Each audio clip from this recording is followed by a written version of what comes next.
Hello student, अगर आप भी इस बार बोर्ड का पेपर देने वाले हैं और बोर्ड के पेपर में यदि आप मातृभूमि के लिए खंड काव्य का जो सारांश लिखना चाहते हैं तो हम आपको बहुत ही आसान व सहज तरीके से लिखने के लिए बताएंगे।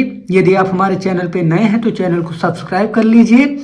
तो चलिए स्टूडेंट, हम आपको बताते हैं किस प्रकार आपको बोर्ड की कॉपी में मातृभूमि के लिए खंड काव्य का सारांश लिखना है। तो आपको सबसे पहले हेडिंग डालना है मातृभूमि के लिए खंड काव्य, ऐसे हेडिंग डालना है, लेकिन आपको ब्लैक स्केच का ही प्रयोग करना है। इतना लिखने के बाद, हेडिंग डालने के बाद आप लिखेंगे मातृभूमि के लिए खंड काव्य के नायक चंद्रशेखर आजाद हैं। यानी जो ये खंड काव्य है इसके नायक कौन है? चंद्रशेखर आजाद हैं। इस खंड काव्य में उनकी चरित्र चित्रण किया गया है। और जो ये खंड काव्य है उसमें किसका चरित्र चित्रण किया गया है? चंद्रशेखर आजाद का। जो इस प्रकार है, जो कैसे है, इस प्रकार है। इतना लिखने के बाद आपको क्या करना है? पहला हेडिंग डालना है देशभक्त। क्या डालना है? देशभक्त। देशभक्त हेडिंग डालेंगे और उसमें लिखेंगे चंद्रशेखर आजाद का चरित्र एक महान देशभक्त का चरित्र था। यानी जो चंद्रशेखर आजाद थे उनका जो चरित्र था एक महान देशभक्त का क्या था? चरित्र था। उनका सारा जीवन भारत माता की स्वाधीनता के लिए संघर्षों में बीता। और उनका जो सारा जीवन था भारत माता की स्वाधीनता के लिए संघर्षों में बीता। इससे उनका देशभक्त होने का प्रमाण मिलता है। और इससे उनका क्या मिलता है? देशभक्त होने का प्रमाण मिलता है। ऐसे आपको पहला हेडिंग डालकर लिखना है।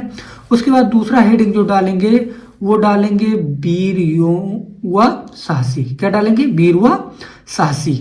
ये दूसरा हेडिंग डालेंगे। उसके बाद इसमें लिखेंगे चंद्रशेखर ने 15 वर्ष की आयु में 16 बेटों की मार खाते हुए प्रत्येक प्रहार के साथ भारत माता की जय बोलकर अपनी अपूर्व देशभक्ति, साहस और वीरता का परिचय दिया था। यानी जो चंद्रशेखर आजाद ने 15 वर्ष के जब थे तो वो 16 बेटों की मार खाते हुए उन्होंने प्रत्येक प्रहार पे क्या कहा? भारत माता की जय बोलकर अपनी अपूर्व देशभक्ति, साहस और वीरता का क्या दिया था? परिचय दिया था। इसी प्रकार वीर व साहसी में हेडिंग डालकर लिखना है। अब तीसरा जो हेडिंग डालेंगे वो डालेंगे प्रभावशाली व्यक्ति। क्या डालेंगे? प्रभावशाली व्यक्ति।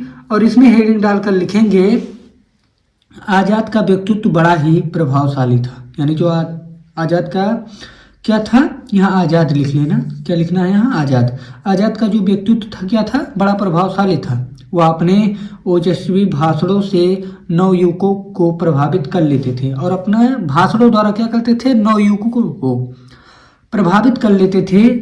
नवयुवक उन्हें अपना पथ प्रदर्शक मानते थे और जो नौजवान युवक थे वो क्या करते थे?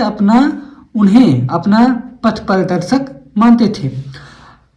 उसके बाद इसी में हम लिखेंगे कि आजाद चंद्रशेखर ऐसा जिस पर हर एक नवयुवक न्यौछावर होकर होता विस्तृत सा। ऐसे आपको क्या करना है? लिख लेना है। अब हम चौथा हेडिंग जो डालेंगे, अगले पेज में चलते हैं। चौथा हेडिंग डालेंगे महान क्रांतिकारी। क्या डालेंगे? महान क्रांतिकारी। उसके बाद इसमें लिखेंगे चंद्रशेखर आजाद एक महान क्रांतिकारी और देशभक्त थे और उनका पूरा जीवन क्रांति व संघर्षों में बीता। और जो उनका जीवन पूरा बीता वहाँ कहाँ बीता? क्रांति और संघर्षों में बीता। उनके आह्वान पर देश के नवयुवक प्राण न्यौछावर करने के लिए तैयार रहते थे। और उनके आह्वान यानी कहने पर जो देश के नवयुवक थे अपना प्राण न्यौछावर करने के लिए तैयार रहते थे। उन्होंने देश को आज़ाद कराने के लिए क्रांतिकारी योजना बनाई। और उन्होंने क्या किया? देश को आज़ाद करने के लिए क्रांतिकारी योजना बनाई। इसी प्रकार आपको चौथा हेडिंग डालकर लिखना है। और जो पांचवा हेडिंग डालेंगे वो है योद्धा। क्या डालेंगे? योद्धा। ये हेडिंग डालेंगे। उसके बाद इसमें हम लिखेंगे चंद्रशेखर आजाद एक कुशल योद्धा थे। अंग्रेजों के खिलाफ लड़ाइयाँ लड़ने में वे कभी भी नहीं डरते थे। और अंग्रेजों के खिलाफ लड़ाई लड़ने में वो कभी नहीं डरते थे और उनका सारा सामना डटकर करते थे। और अंग्रेजों का सामना वो क्या करते थे? डटकर करते थे। जब अंग्रेजी ने अंत में घेर लिया तब स्वयं गोली मार ली और बलिदान हो गए। जब उन्हें क्या कर लिया? अंग्रेजों ने घेर लिया तब स्वयं गोली मारकर उन्होंने क्या किया, बलिदान, अपने आप को बलिदान हो गए। यानी जब अंग्रेजों ने उन्हें घेर लिया था तो वो स्वयं को गोली मार ली और बलिदान हो गए। ऐसे योद्धा में हेडिंग डालकर लिखना है। उसके बाद निष्कर्ष में डालेंगे। निष्कर्ष में लिखेंगे, इस प्रकार हम कह सकते हैं कि आजाद एक देशभक्त, वीर, महान क्रांतिकारी व योद्धा थे। इसी प्रकार आपको क्या करना है, मातृभूमि के लिए खंड काव्य का जो सारांश लिखना है, इसी प्रकार अपने हिंदी की कॉपी में लिखना है। मिलते हैं हम आपसे नेक्स्ट वीडियो में।